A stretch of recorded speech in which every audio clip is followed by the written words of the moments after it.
нас в гостях Юрий Шершень, человек, которого очень сильно избили при задержании на мирном шествии в Минске возле улицы Кнорина.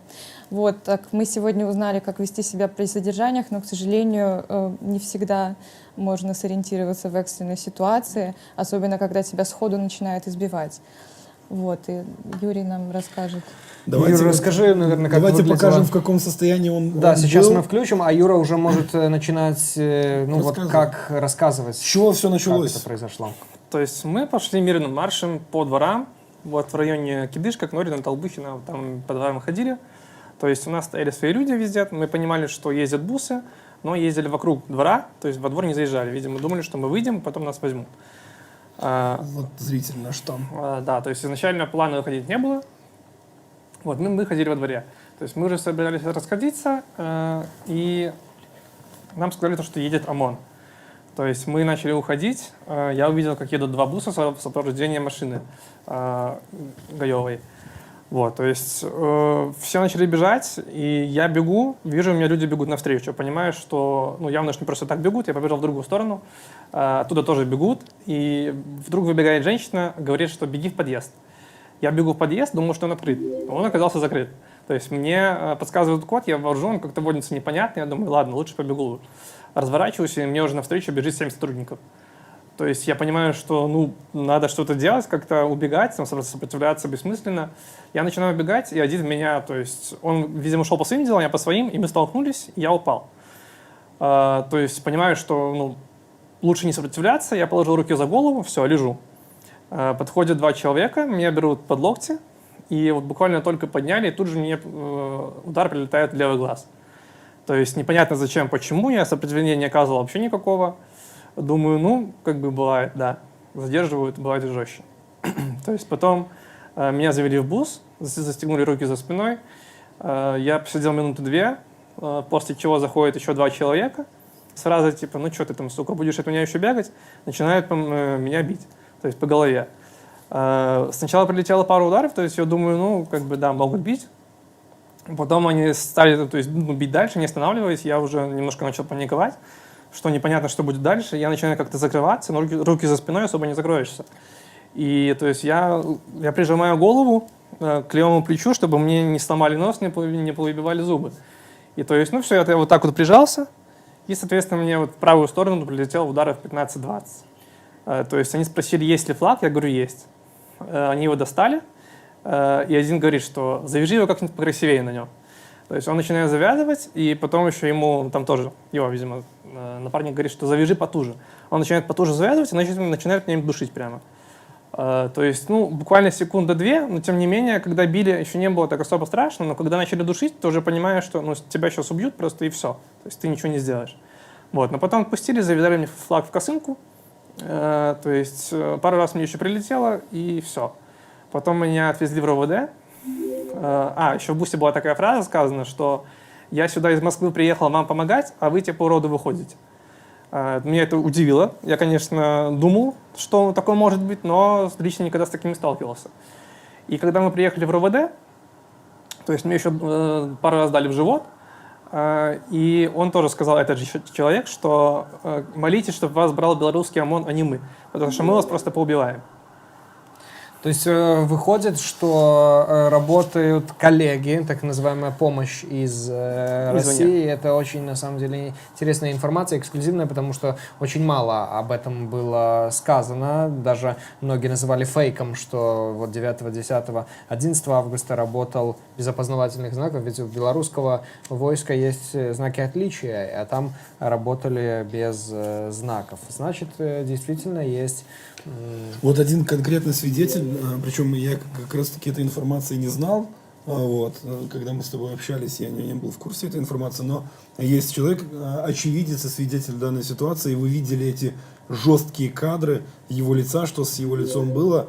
Вы представляете, насколько они пытаются, это издевательство, это даже, так скажем, это не избиение человека, это прямое издевательство над человеком. Причем, я хотел тебе задать вопрос, ты нарушал закон, может ты бандит, может ты наркоман, я не знаю, серьезно, что ты сделал такое, за что тебя таким образом избивали? Причем вопрос сразу параллельно, тебя избивали при задержании или тебя все-таки обезвредили, а потом били?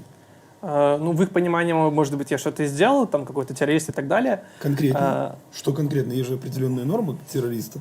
То есть ты же должен был что-то... Нет, в их понимании я не знаю. То есть, что я могу хоть за какую-то причину посчитать, это когда он сказал и зашел, типа, ну что ты будешь от меня еще убегать? И тогда начал меня бить. То есть, возможно, это было какой-то причиной. То есть, но я не сопротивлялся, ничего, и то есть, ну, вот так произошло.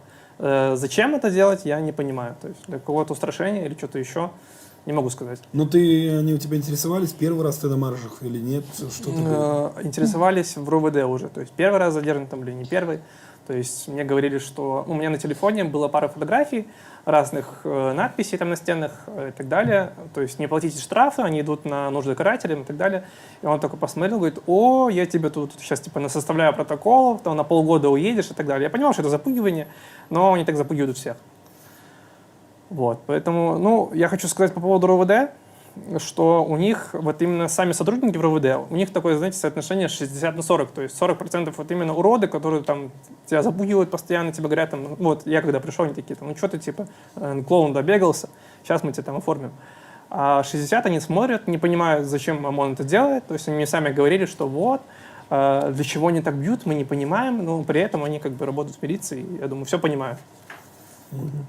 То есть есть все-таки люди, которые, в общем-то, пытаются абстрагироваться от этой ситуации. И типа, в общем, я-то не понимаю, что там происходит, как бы я не при делах. Да. Ну, типа, имей в виду, да, я как бы не... Ну, думаю, что потом ничего не будет. Но я думаю, что всем все будет. Безусловно. Нужно а какие диагнозы тебе поставили в больнице? В больнице поставили легкое ЧМТ. Проще. Легкая черепно-мозговая травма. Вот. И, ну, то есть у меня, так как мне дали в глаз, мне показалось, что дали не сильно, но там попала кровь в белок, вот, и, ну, то есть весь глаз был как бы в крови залит. Ну, то есть с этого ничего не было страшного, он потом прошел, ну, то есть я очень легко отделался. Исходя из того, что было, ну, мне, можно сказать, повезло. Чтобы вы понимали, друзья, это было совсем недавно. Это какого числа произошло? Это было 20 декабря. То есть 20 декабря совсем недавно.